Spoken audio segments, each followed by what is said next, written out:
Makakwentuhan mo si Nadine about life, about sa Siargao, sobrang lalim nila, about ano yung pinagdaanan nila.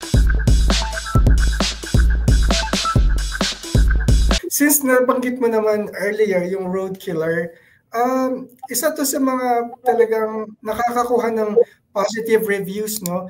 Ano yung achievement for you for doing that project with Nadine? Oh, achievement. Achievement na nakapag-action ako nabugbugan. Nakakatuwa yung gano'n, which is with Nadine and kay Francis at sa lahat ng mga sobrang magagaling na veteran actors na nandun, ng mga naging tropa ko rin behind the cam. I mean, tropa, kami lagi magkakakwentuhan. And then, achievement din na nakilala ko yung mga tao sa industriya na akala ko hindi ko makakatrabaho, you know.